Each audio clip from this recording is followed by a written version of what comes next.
Capítulo 1. Hace mucho tiempo, Dios habló muchas veces y de diversas maneras a nuestros antepasados por medio de los profetas. Y ahora, en estos últimos días, nos ha hablado por medio de su Hijo. Dios le prometió todo al Hijo como herencia y, mediante el Hijo, creó el universo. El Hijo irradia la gloria de Dios y expresa el carácter mismo de Dios, y sostiene todo con el gran poder de su palabra. Después de habernos limpiado de nuestros pecados, se sentó en el lugar de honor, a la derecha del majestuoso Dios en el cielo. Esto demuestra que el Hijo es muy superior a los ángeles, así como el nombre que Dios le dio es superior al nombre de ellos. Pues Dios nunca le dijo a ningún ángel lo que le dijo a Jesús: Tú eres mi Hijo, hoy he llegado a ser tu Padre. Dios también dijo: Yo seré su Padre, y Él será mi Hijo. Además, cuando trajo a su Hijo Supremo al mundo, Dios dijo: Que lo adoren todos los ángeles de Dios. Pero con respecto a los ángeles, Dios dice: Él envía a sus ángeles como los vientos y a sus sirvientes como llamas de fuego. Pero al Hijo le dice: Tu trono, oh Dios, permanece por siempre y para siempre. Tú gobiernas con un cetro de justicia. Amas la justicia y odias la maldad. Por eso, oh Dios, tu Dios te ha ungido derramando el aceite de alegría sobre ti más que sobre cualquier otro. También le dice al Hijo: Señor, en el principio echaste los cimientos de la tierra y con tus manos formaste los cielos. Ellos dejarán de existir, pero tú permaneces para siempre. Ellos se desgastarán como ropa vieja.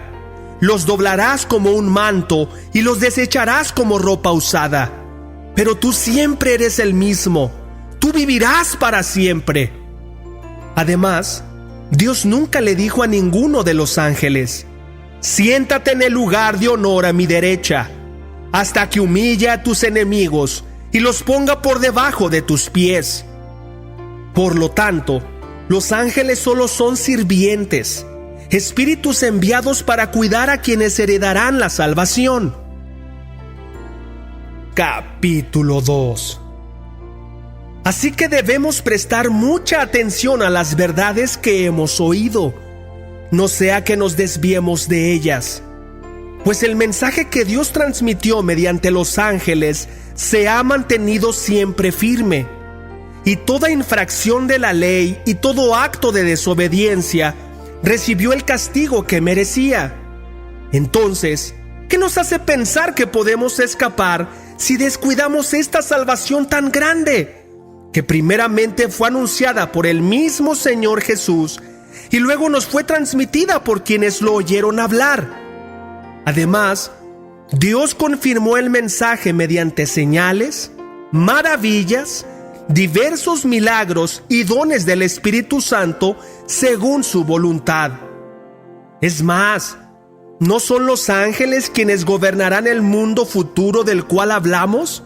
Porque en cierto lugar las Escrituras dicen: ¿Qué son los simples mortales para que pienses en ellos? ¿O un hijo de hombre para que de él te ocupes?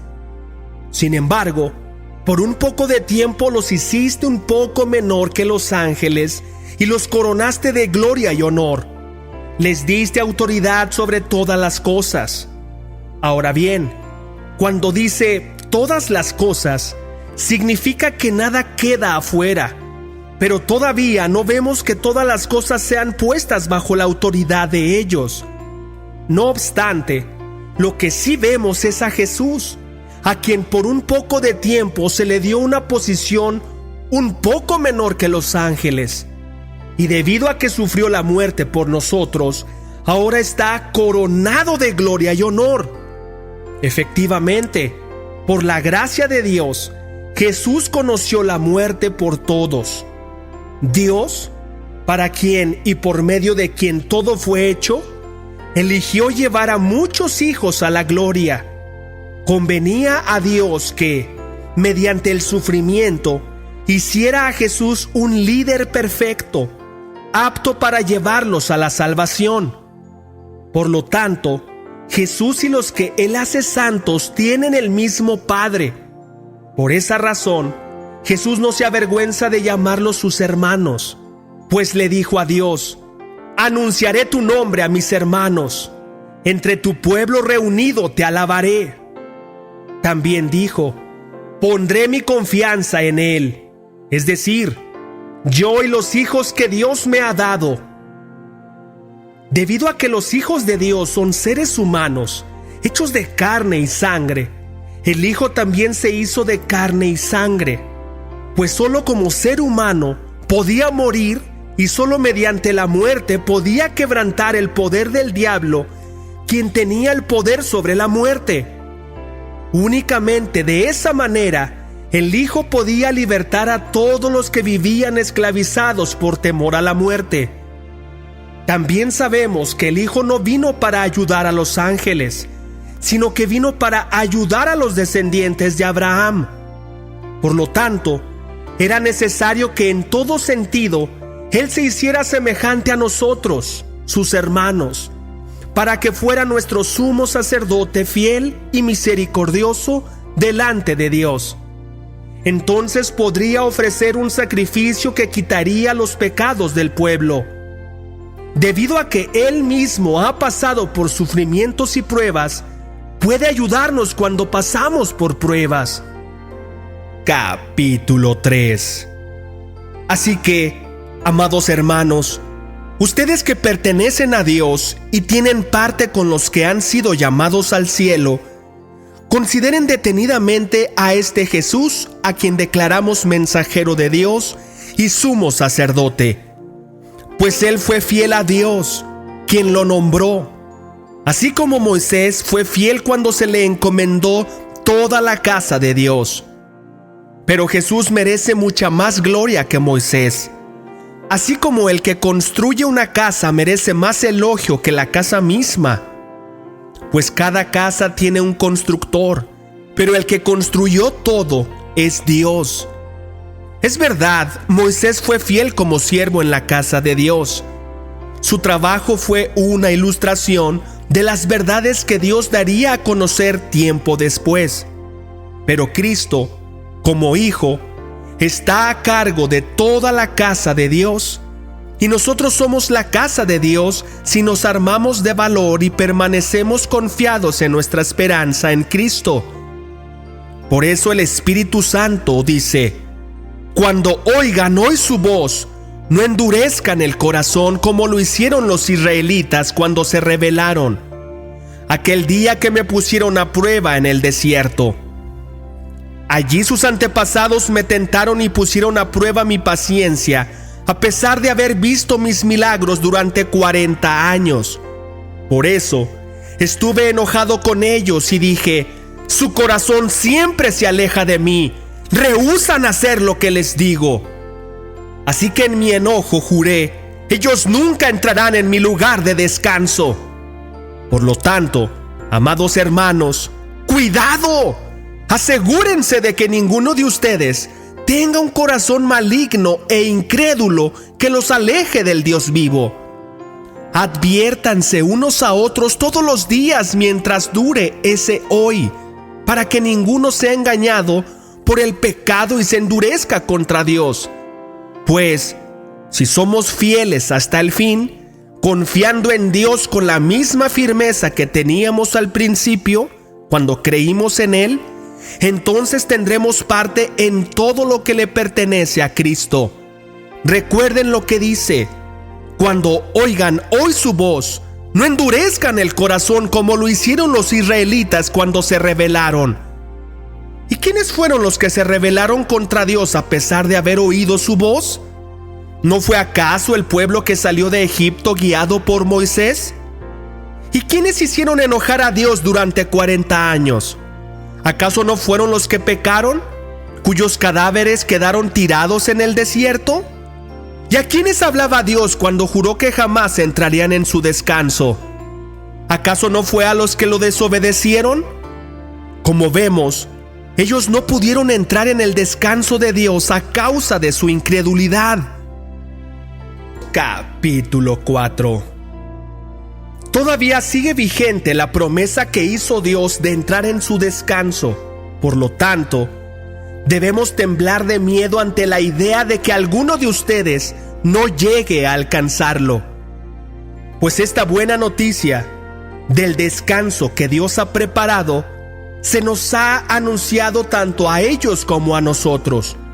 Pero a ellos no les sirvió de nada porque no tuvieron la fe de los que escucharon a Dios. Pues solo los que creemos podemos entrar en su descanso. En cuanto a los demás, Dios dijo: en mi enojo juré, ellos nunca entrarán en mi lugar de descanso. Si bien ese descanso está preparado desde que Él hizo el mundo, sabemos que está preparado debido al pasaje en las Escrituras que menciona el séptimo día. Cuando llegó el séptimo día, Dios descansó de toda su labor. Pero en el otro pasaje Dios dijo: ellos nunca entrarán en mi lugar de descanso. Así que el descanso de Dios está disponible para que la gente entre. Pero los primeros en oír esta buena noticia no entraron, porque desobedecieron a Dios.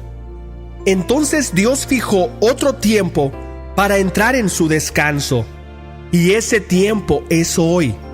Lo anunció mucho más tarde por medio de David en las palabras que ya se han citado: cuando oigan hoy su voz, no endurezcan el corazón. Ahora bien, si Josué hubiera logrado darles ese descanso, Dios no habría hablado de otro día de descanso aún por venir. Así que todavía hay un descanso especial en espera para el pueblo de Dios. Pues todos los que han entrado en el descanso de Dios han descansado de su trabajo, tal como Dios descansó del suyo después de crear el mundo. Entonces, hagamos todo lo posible por entrar en ese descanso. Pero si desobedecemos a Dios, como lo hizo el pueblo de Israel, caeremos. Pues la palabra de Dios es viva y poderosa. Es más cortante que cualquier espada de dos filos. Penetra entre el alma y el espíritu, entre la articulación y la médula del hueso. Deja al descubierto nuestros pensamientos y deseos más íntimos. No hay nada en toda la creación que esté oculto a Dios. Todo está desnudo y expuesto ante sus ojos, y es a Él a quien rendimos cuentas. Por lo tanto, ya que tenemos un gran sumo sacerdote que entró en el cielo, Jesús, el Hijo de Dios, aferrémonos a lo que creemos. Nuestro sumo sacerdote comprende nuestras debilidades, porque enfrentó todas y cada una de las pruebas que enfrentamos nosotros. Sin embargo, Él nunca pecó. Así que acerquémonos con toda confianza al trono de la gracia de nuestro Dios.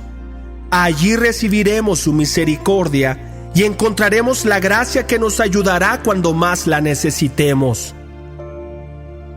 Capítulo 5. Todo sumo sacerdote es un hombre escogido para representar a otras personas en su trato con Dios. Él presenta a Dios las ofrendas de esas personas y ofrece sacrificios por los pecados. Y puede tratar con paciencia a los ignorantes y descarriados, porque Él también está sujeto a las mismas debilidades. Por esa razón, debe ofrecer sacrificios tanto por sus propios pecados como por los del pueblo. Y nadie puede llegar a ser sumo sacerdote solo porque desee tener ese honor.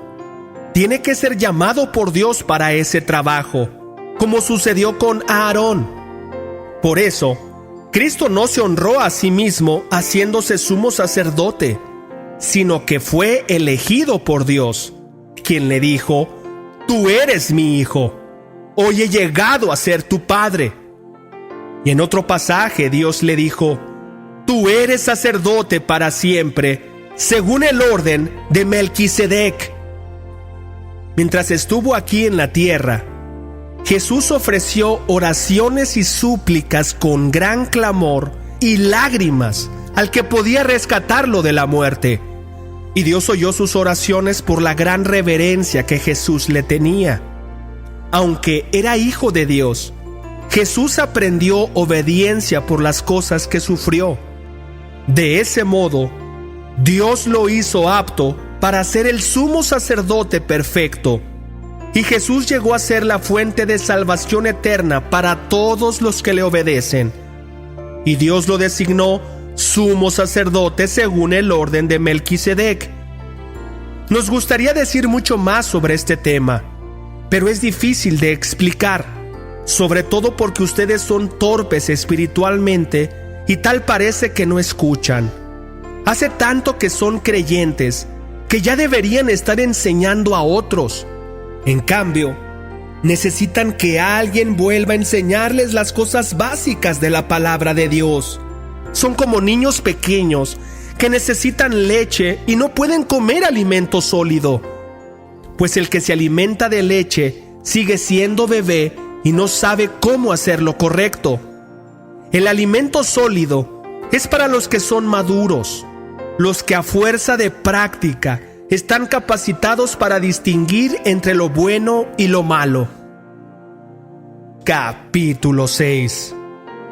Así que dejemos de repasar una y otra vez las enseñanzas elementales acerca de Cristo.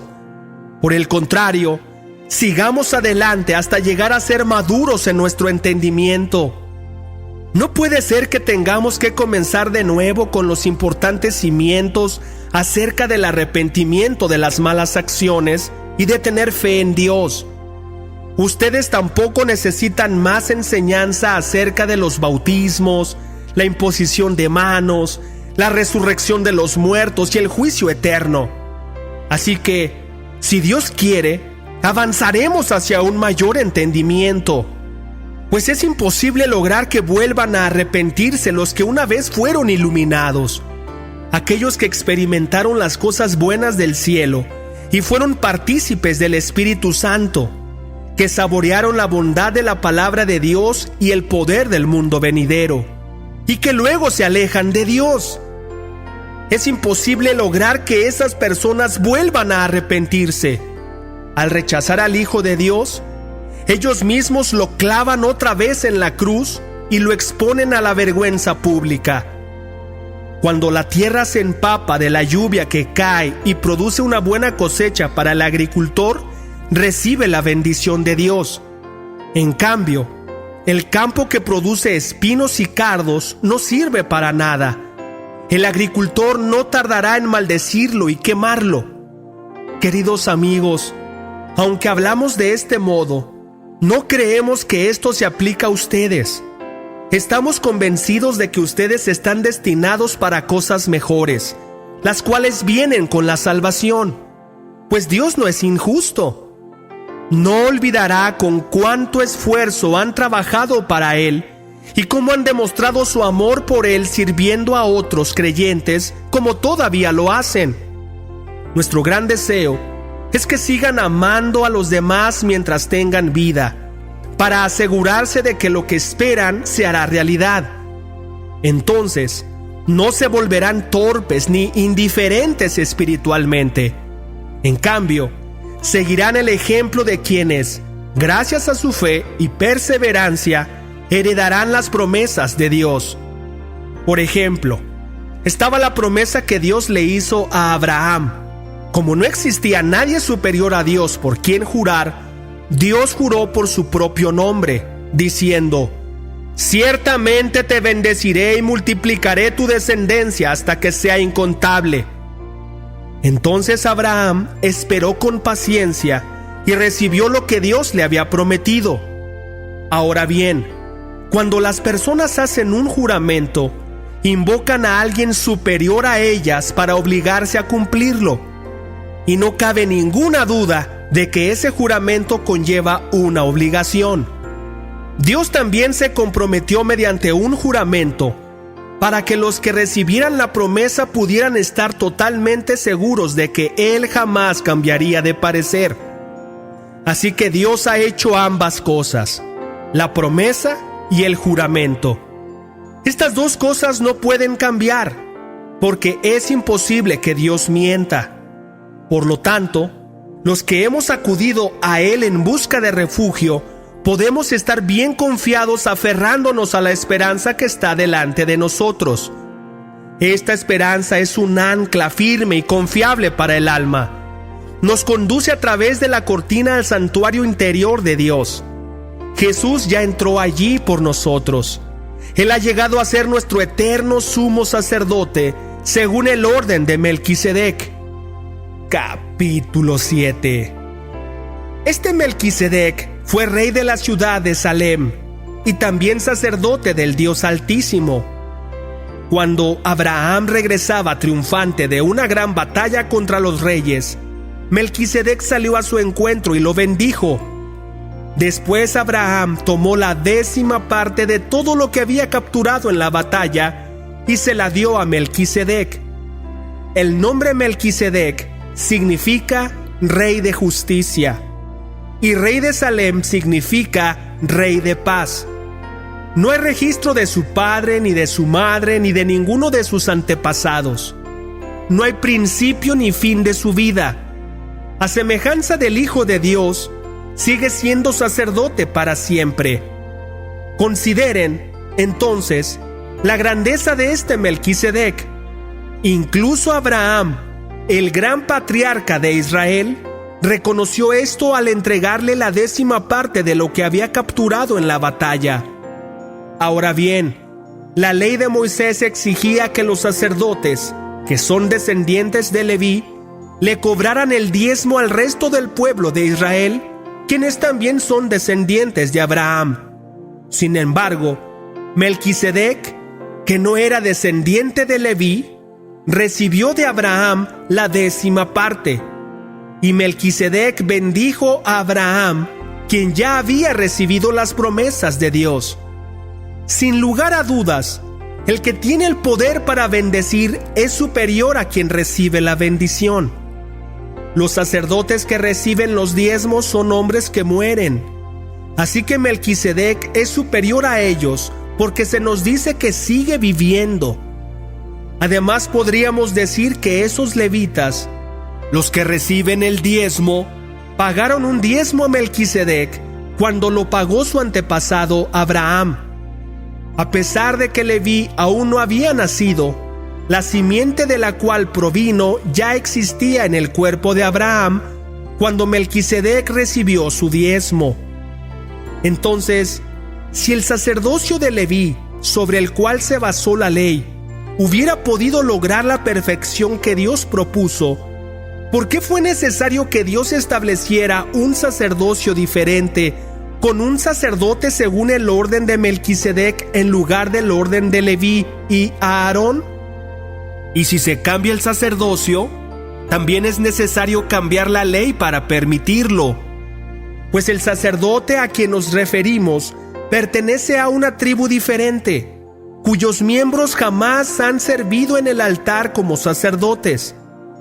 Lo que quiero decir es que nuestro Señor vino de la tribu de Judá, y Moisés nunca habló de que los sacerdotes provinieran de esa tribu. Ese cambio resulta aún más evidente, ya que ha surgido un sacerdote diferente, quien es como Melquisedec. Jesús llegó a ser sacerdote no por cumplir con la ley del requisito físico de pertenecer a la tribu de Leví, sino por el poder de una vida que no puede ser destruida. Y el salmista lo señaló cuando profetizó: «Tú eres sacerdote para siempre, según el orden de Melquisedec». Así que el antiguo requisito del sacerdocio quedó anulado por ser débil e inútil, pues la ley nunca perfeccionó nada. Pero ahora confiamos en una mejor esperanza por la cual nos acercamos a Dios. Este nuevo sistema se estableció mediante un juramento solemne. Los descendientes de Aarón llegaron a ser sacerdotes sin un juramento, pero había un juramento con relación a Jesús, pues Dios le dijo: El Señor ha hecho un juramento y no romperá su promesa. Tú eres sacerdote para siempre. Debido a ese juramento, Jesús es quien garantiza este mejor pacto con Dios. Hubo muchos sacerdotes bajo el sistema antiguo, porque la muerte les impedía continuar con sus funciones. Pero dado que Jesús vive para siempre, su sacerdocio dura para siempre. Por eso puede salvar una vez y para siempre a los que vienen de Dios por medio de Él, quien vive para siempre, a fin de interceder con Dios a favor de ellos. Él es la clase de sumo sacerdote que necesitamos, porque es santo y no tiene culpa ni mancha de pecado. Él ha sido apartado de los pecadores y se le ha dado el lugar de más alto honor en el cielo. A diferencia de los demás sumos sacerdotes, no tiene necesidad de ofrecer sacrificios cada día. Ellos los ofrecían primero por sus propios pecados y luego por los del pueblo. Sin embargo, Jesús lo hizo una vez y para siempre cuando se ofreció a sí mismo como sacrificio por los pecados del pueblo. La ley nombra a sumos sacerdotes que están limitados por debilidades humanas. Pero después de que la ley fue entregada, Dios nombró a su Hijo mediante un juramento y su Hijo ha sido hecho el perfecto sumo sacerdote para siempre. Capítulo 8. El punto principal es el siguiente. Tenemos un sumo sacerdote quien se sentó en el lugar de honor, a la derecha del trono del Dios majestuoso en el cielo. Allí sirve como ministro en el tabernáculo del cielo, el verdadero lugar de adoración construido por el Señor y no por manos humanas.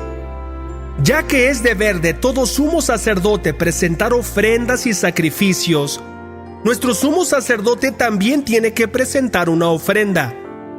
Si estuviera aquí en la tierra, ni siquiera sería sacerdote, porque ya hay sacerdotes que presentan las ofrendas que exige la ley.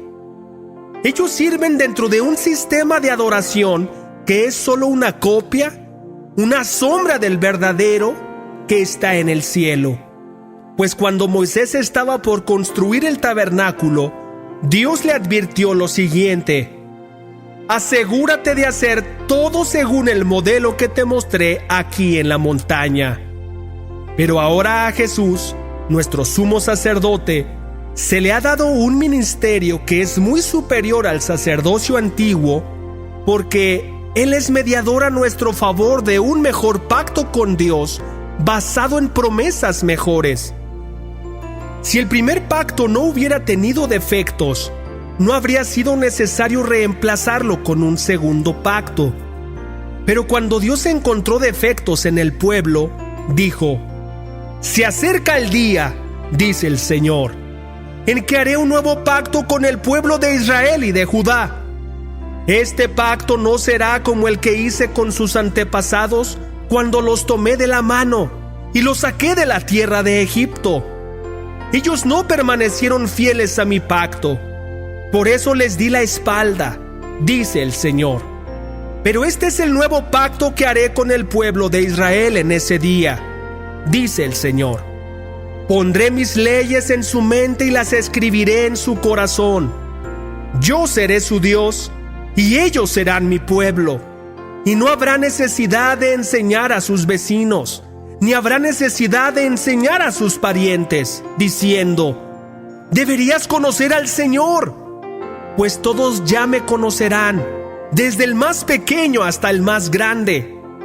Perdonaré sus maldades y nunca más me acordaré de sus pecados. Cuando Dios habla de un nuevo pacto, quiere decir que ha hecho obsoleto al primero, el cual ha caducado y pronto desaparecerá. Capítulo 9. Ese primer pacto entre Dios e Israel incluía ordenanzas para la adoración y un lugar de culto aquí, en la tierra. Ese tabernáculo estaba formado por 2 salas. En la primera sala, había un candelabro, una mesa y los panes consagrados sobre ella. Esta sala se llamaba Lugar Santo.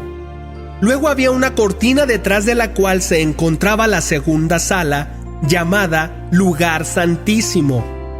En esa sala había un altar de oro para el incienso y un cofre de madera conocido como el Arca del Pacto, el cual estaba totalmente cubierto de oro. Dentro del arca había un recipiente de oro que contenía el maná, la vara de Aarón a la que le habían salido hojas y las tablas del pacto que eran de piedra. Por encima del arca estaban los querubines de la gloria divina, cuyas alas se extendían sobre la tapa del arca, es decir, el lugar de la expiación. Pero ahora no podemos explicar estas cosas en detalle. Cuando estos elementos estaban en su lugar, los sacerdotes entraban con regularidad en la primera sala, durante el cumplimiento de sus deberes religiosos. Pero solo el sumo sacerdote entraba en el lugar santísimo y lo hacía una sola vez al año, y siempre ofrecía sangre por sus propios pecados y por los pecados que el pueblo cometía por ignorancia. Mediante esas ordenanzas, el Espíritu Santo daba a entender que la entrada al lugar santísimo no estaba abierta a todos en tanto siguiera en pie el tabernáculo y el sistema que representaba. Esta es una ilustración que apunta al tiempo presente, pues las ofrendas y los sacrificios que ofrecen los sacerdotes no pueden limpiar la conciencia de las personas que los traen, pues ese sistema antiguo solo consiste en alimentos, bebidas y diversas ceremonias de purificación, es decir, ordenanzas externas que permanecieron vigentes solo hasta que se estableció un sistema mejor. Entonces Cristo ahora ha llegado a ser el sumo sacerdote por sobre todas las cosas buenas que han venido. Él entró en ese tabernáculo superior y más perfecto que está en el cielo, el cual no fue hecho por manos humanas ni forma parte del mundo creado. Con su propia sangre, no con la sangre de cabras ni de becerros, entró en el lugar santísimo una sola vez y para siempre, y aseguró nuestra redención eterna. Bajo el sistema antiguo, la sangre de cabras y toros y las cenizas de una novilla podían limpiar el cuerpo de las personas que estaban ceremonialmente impuras. Imagínense cuánto más la sangre de Cristo nos purificará la conciencia de acciones pecaminosas para que adoremos al Dios viviente, pues por el poder del Espíritu Eterno, Cristo se ofreció a sí mismo a Dios como sacrificio perfecto por nuestros pecados. Por eso Él es el mediador de un nuevo pacto entre Dios y la gente, para que todos los que son llamados puedan recibir la herencia eterna que Dios les ha prometido. Pues Cristo murió para librarlos del castigo por los pecados que habían cometido bajo ese primer pacto. Ahora bien, cuando alguien deja un testamento, es necesario comprobar que la persona que lo hizo ha muerto.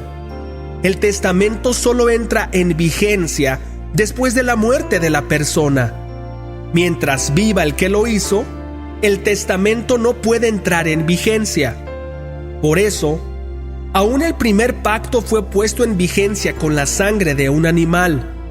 Pues después de que Moisés había leído cada uno de los mandamientos de Dios a todo el pueblo, tomó la sangre de los becerros y las cabras junto con agua y roció tanto el libro de la ley de Dios como a todo el pueblo con ramas de hisopo y lana de color escarlata. Entonces dijo: «Esta sangre confirma el pacto que Dios ha hecho con ustedes». De la misma manera, roció con la sangre el tabernáculo y todo lo que se usaba para adorar a Dios. De hecho, según la ley de Moisés, casi todo se purificaba con sangre, porque sin derramamiento de sangre no hay perdón. Por esa razón, el tabernáculo y todo lo que en él había que eran copias de las cosas del cielo, debían ser purificados mediante la sangre de animales. Pero las cosas verdaderas del cielo debían ser purificadas mediante sacrificios superiores a la sangre de animales. Pues Cristo no entró en un lugar santo hecho por manos humanas, que era solo una copia del verdadero que está en el cielo. Él entró en el cielo mismo para presentarse ahora delante de Dios a favor de nosotros. Y no entró en el cielo para ofrecerse a sí mismo una y otra vez, como lo hace el sumo sacerdote aquí en la tierra, que entra en el lugar santísimo año tras año con la sangre de un animal. Si eso hubiera sido necesario, Cristo tendría que haber sufrido la muerte una y otra vez, desde el principio del mundo. Pero ahora, en el fin de los tiempos, Cristo se presentó una sola vez y para siempre para quitar el pecado mediante su propia muerte en sacrificio. Y así como cada persona está destinada a morir una sola vez y después vendrá el juicio, así también Cristo fue ofrecido una sola vez y para siempre, a fin de quitar los pecados de muchas personas. Cristo vendrá otra vez, no para ocuparse de nuestros pecados, sino para traer salvación a todos los que esperan con anhelo su venida. Capítulo 10. El sistema antiguo bajo la ley de Moisés era solo una sombra, un tenue anticipo de las cosas buenas por venir, no las cosas buenas en sí mismas. Bajo aquel sistema se repetían los sacrificios una y otra vez, año tras año, pero nunca pudieron limpiar por completo a quienes venían a adorar. Si los sacrificios hubieran podido limpiar por completo, entonces habrían dejado de ofrecerlos, porque los adoradores se habrían purificado una sola vez y para siempre, y habrían desaparecido los sentimientos de culpa. Pero en realidad, esos sacrificios les recordaban sus pecados año tras año, pues no es posible que la sangre de los toros y las cabras quite los pecados. Por eso, cuando Cristo vino al mundo, le dijo a Dios: «No quisiste sacrificios de animales ni ofrendas por el pecado, pero me has dado un cuerpo para ofrecer. No te agradaron las ofrendas quemadas ni otras ofrendas por el pecado. Luego dije: aquí estoy, oh Dios, he venido a hacer tu voluntad, como está escrito acerca de mí en las Escrituras». Primero, Cristo dijo: «No quisiste sacrificios de animales, ni ofrendas por el pecado, ni ofrendas quemadas, ni otras ofrendas por el pecado. Tampoco te agradaron todas esas ofrendas, aun cuando la ley de Moisés las exige». Luego dijo: «Aquí estoy, he venido a hacer tu voluntad». Él anula el primer pacto para que el segundo entre en vigencia, pues la voluntad de Dios fue que el sacrificio del cuerpo de Jesucristo nos hiciera santos, una vez y para siempre. Bajo el antiguo pacto, el sacerdote oficia de pie delante del altar día tras día, ofreciendo los mismos sacrificios una y otra vez, los cuales nunca pueden quitar los pecados. Pero nuestro sumo sacerdote se ofreció a sí mismo a Dios como un solo sacrificio por los pecados, válido para siempre. Luego se sentó en el lugar de honor, a la derecha de Dios. Allí espera hasta que sus enemigos sean humillados y puestos por debajo de sus pies. Pues mediante esa única ofrenda, Él perfeccionó para siempre a los que está haciendo santos. Y el Espíritu Santo también da testimonio de que es verdad, pues dice: «Este es el nuevo pacto que haré con mi pueblo en aquel día, dice el Señor. Pondré mis leyes en su corazón y las escribiré en su mente». Después dice: «Nunca más me acordaré de sus pecados y sus transgresiones». Y cuando los pecados han sido perdonados, ya no hace falta ofrecer más sacrificios. Así que, Amados hermanos, podemos entrar con valentía en el lugar santísimo del cielo por causa de la sangre de Jesús. Por su muerte, Jesús abrió un nuevo camino, un camino que da vida, a través de la cortina al lugar santísimo. Ya que tenemos un gran sumo sacerdote que gobierna la casa de Dios, entremos directamente a la presencia de Dios con corazón sincero y con plena confianza en Él, pues nuestra conciencia culpable ha sido rociada con la sangre de Cristo a fin de purificarnos, y nuestro cuerpo ha sido lavado con agua pura. Mantengámonos firmes sin titubear en la esperanza que afirmamos, porque se puede confiar en que Dios cumplirá su promesa. Pensemos en maneras de motivarnos unos a otros a realizar actos de amor y buenas acciones. Y no dejemos de congregarnos, como lo hacen algunos, sino animémonos unos a otros, sobre todo ahora que el día de su regreso se acerca. Queridos amigos, si seguimos pecando a propósito después de haber recibido el conocimiento de la verdad, ya no queda ningún sacrificio que cubra esos pecados. Solo queda la terrible expectativa del juicio de Dios y el fuego violento que consumirá a sus enemigos. Pues todo el que rehusaba obedecer la ley de Moisés era ejecutado sin compasión por el testimonio de 2 o 3 testigos. Piensen, pues, ¿cuánto mayor será el castigo para quienes han pisoteado al Hijo de Dios y han considerado la sangre del pacto, la cual nos hizo santos, como si fuera algo vulgar e inmundo, y han insultado y despreciado el Espíritu Santo que nos trae la misericordia de Dios? Pues conocemos al que dijo: yo tomaré venganza, yo les pagaré lo que se merecen. También dijo: el Señor juzgará a su propio pueblo. Es algo aterrador caer en manos del Dios vivo. Acuérdense de los primeros tiempos, cuando recién aprendían acerca de Cristo. Recuerden cómo permanecieron fieles aunque tuvieron que soportar terrible sufrimiento. Algunas veces los ponían en ridículo públicamente y los golpeaban. Otras veces ustedes ayudaban a los que pasaban por lo mismo.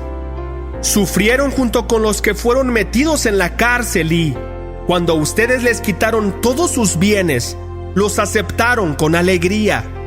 Sabían que en el futuro les esperaban cosas mejores, que durarán para siempre. Por lo tanto, no desechen la firme confianza que tienen en el Señor. Tengan presente la gran recompensa que les traerá. Perseverar con paciencia es lo que necesitan ahora para seguir haciendo la voluntad de Dios. Entonces recibirán todo lo que Él ha prometido. Pues, dentro de muy poco tiempo, aquel que viene vendrá sin demorarse. Mis justos vivirán por la fe, pero no me complaceré con nadie que se aleje.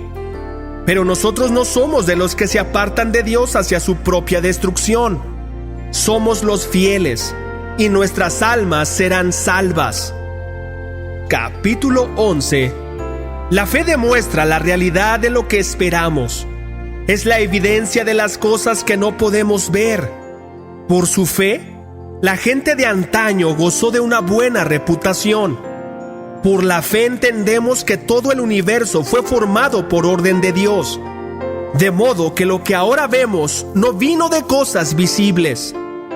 Fue por la fe que Abel presentó a Dios una ofrenda más aceptable que la que presentó Caín. La ofrenda de Abel demostró que era un hombre justo, y Dios aprobó sus ofrendas. Aunque Abel murió hace mucho tiempo, todavía nos habla por su ejemplo de fe. Fue por la fe que Enoc ascendió al cielo sin morir. Desapareció porque Dios se lo llevó. Pues antes de ser llevado, lo conocían como una persona que agradaba a Dios. De hecho, sin fe es imposible agradar a Dios. Todo el que desee acercarse a Dios debe creer que Él existe y que Él recompensa a los que lo buscan con sinceridad. Fue por la fe que Noé construyó un barco grande para salvar a su familia del diluvio en obediencia a Dios, quien le advirtió de cosas que nunca antes habían sucedido. Por su fe, Noé condenó al resto del mundo y recibió la justicia que viene por la fe. Fue por la fe que Abraham obedeció cuando Dios lo llamó para que dejara su tierra y fuera a otra que él le daría por herencia. Se fue sin saber a dónde iba, incluso cuando llegó a la tierra que Dios le había prometido. Vivió allí por fe, pues era como un extranjero que vive en carpas. Lo mismo hicieron Isaac y Jacob, quienes heredaron la misma promesa.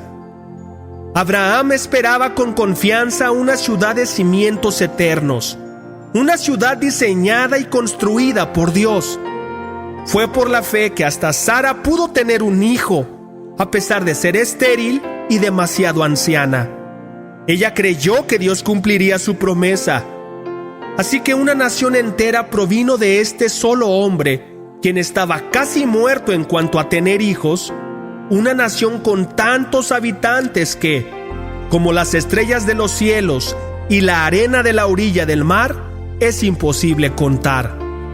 Todas estas personas murieron aún creyendo lo que Dios les había prometido. Y aunque no recibieron lo prometido, lo vieron desde lejos y lo aceptaron con gusto. Coincidieron en que eran extranjeros y nómadas aquí en este mundo. Es obvio que quienes se expresan así esperan tener su propio país. Si hubieran añorado el país del que salieron, bien podrían haber regresado. Sin embargo, buscaban un lugar mejor, una patria celestial. Por eso, Dios no se avergüenza de ser llamado el Dios de ellos, pues les ha preparado una ciudad. Fue por la fe que Abraham ofreció a Isaac en sacrificio cuando Dios lo puso a prueba. Abraham, quien había recibido las promesas de Dios, estuvo dispuesto a sacrificar a su único hijo, Isaac, aun cuando Dios le había dicho: Isaac es el hijo mediante el cual procederán tus descendientes. Abraham llegó a la conclusión de que si Isaac moría, Dios tenía el poder para volverlo a la vida, y en cierto sentido, Abraham recibió de vuelta a su hijo de entre los muertos. Fue por la fe que Isaac prometió a sus hijos, Jacob y Esaú, bendiciones para el futuro. Fue por la fe que Jacob, cuando ya era anciano y estaba por morir, bendijo a cada uno de los hijos de José y se inclinó para adorar apoyado en su vara. Fue por la fe que José, cuando iba a morir, declaró con confianza que el pueblo de Israel saldría de Egipto. Incluso les mandó que se llevaran sus huesos cuando ellos salieran. Fue por la fe que cuando nació Moisés, sus padres lo escondieron durante 3 meses. Vieron que Dios les había dado un hijo fuera de lo común y no tuvieron temor de desobedecer la orden del rey. Fue por la fe que Moisés, cuando ya fue adulto, rehusó llamarse hijo de la hija del faraón. Prefirió ser maltratado con el pueblo de Dios a disfrutar de los placeres momentáneos del pecado. Consideró que era mejor sufrir por causa de Cristo que poseer los tesoros de Egipto, pues tenía la mirada puesta en la gran recompensa que recibiría. Fue por la fe que Moisés salió de la tierra de Egipto sin temer el enojo del rey. Siguió firme en su camino porque tenía los ojos puestos en el invisible. Fue por la fe que Moisés ordenó que el pueblo de Israel celebrara la Pascua y rociara con sangre los marcos de las puertas para que el ángel de la muerte no matara a ninguno de sus primeros hijos varones. Fue por la fe que el pueblo de Israel atravesó el Mar Rojo como si estuviera pisando tierra seca. Pero cuando los egipcios intentaron seguirlos, murieron todos ahogados. Fue por la fe que el pueblo de Israel marchó alrededor de Jericó durante 7 días y las murallas se derrumbaron. Fue por la fe que Rahab, la prostituta, no fue destruida junto con los habitantes de su ciudad que se negaron a obedecer a Dios. pues ella había recibido en paz a los espías. ¿Cuánto más les tengo que decir? Se necesitaría demasiado tiempo para contarles acerca de la fe de Gedeón, Barak, Sansón, Jefté, David, Samuel y todos los profetas. Por la fe, esas personas conquistaron reinos, gobernaron con justicia y recibieron lo que Dios les había prometido. Cerraron bocas de leones, apagaron llamas de fuego y escaparon de morir a filo de espada. Su debilidad se convirtió en fortaleza. Llegaron a ser poderosos en batalla e hicieron huir a ejércitos enteros. Hubo mujeres que recibieron otra vez con vida a sus seres queridos que habían muerto. Sin embargo, otros fueron torturados porque rechazaron negar a Dios a cambio de la libertad. Ellos pusieron su esperanza en una vida mejor que viene después de la resurrección. Algunos fueron ridiculizados y sus espaldas fueron laceradas con látigos. Otros fueron encadenados en prisiones. Algunos murieron apedreados. A otros los cortaron por la mitad con una sierra y a otros los mataron a espada. Algunos anduvieron vestidos con pieles de ovejas y cabras, desposeídos y oprimidos y maltratados. Este mundo no era digno de ellos. Vagaron por desiertos y montañas. Se escondieron en cuevas y hoyos de la tierra. Debido a su fe, todas esas personas gozaron de una buena reputación, aunque ninguno recibió todo lo que Dios le había prometido, pues Dios tenía preparado algo mejor para nosotros, de modo que ellos no llegarán a la perfección sin nosotros. Capítulo 12. Por lo tanto, ya que estamos rodeados por una enorme multitud de testigos de la vida de fe, quitémonos todo peso que nos impida correr, especialmente el pecado que tan fácilmente nos hace tropezar, y corramos con perseverancia la carrera que Dios nos ha puesto por delante. Esto lo hacemos al fijar la mirada en Jesús, el campeón que inicia y perfecciona nuestra fe. Debido al gozo que le esperaba, Jesús soportó la cruz, sin importarle la vergüenza que ésta representaba. Ahora está sentado en el lugar de honor, junto al trono de Dios. Piensen en toda la hostilidad que soportó por parte de pecadores. Así no se cansarán ni se darán por vencidos. Después de todo, ustedes aún no han dado su vida en la lucha contra el pecado. ¿Acaso olvidaron las palabras de aliento con que Dios les habló a ustedes como a hijos? Él dijo: Hijo mío, no tomes a la ligera la disciplina del Señor y no te des por vencido cuando te corrige, pues el Señor disciplina a los que ama y castiga a todo el que recibe como hijo. Al soportar esta disciplina divina, recuerden que Dios los trata como a sus propios hijos. ¿Acaso alguien oyó hablar de un hijo que nunca fue disciplinado por su padre? Si Dios no los disciplina a ustedes como lo hace con todos sus hijos, quiere decir que ustedes no son verdaderamente sus hijos, sino que son ilegítimos. Ya que respetábamos a nuestros padres terrenales que nos disciplinaban, ¿acaso no deberíamos someternos aún más a la disciplina del Padre de nuestro espíritu y así vivir para siempre? Pues nuestros padres terrenales nos disciplinaron durante algunos años e hicieron lo mejor que pudieron. Pero la disciplina de Dios siempre es buena para nosotros, a fin de que participemos de su santidad. Ninguna disciplina resulta agradable a la hora de recibirla. Al contrario, es dolorosa, pero después produce la apacible cosecha de una vida recta para los que han sido entrenados por ella. Por lo tanto, renueven las fuerzas de sus manos cansadas y fortalezcan sus rodillas debilitadas. Tracen un camino recto para sus pies, a fin de que los débiles y los cojos no caigan, sino que se fortalezcan. Esfuércense por vivir en paz con todos y procuren llevar una vida santa, porque los que no son santos no verán al Señor.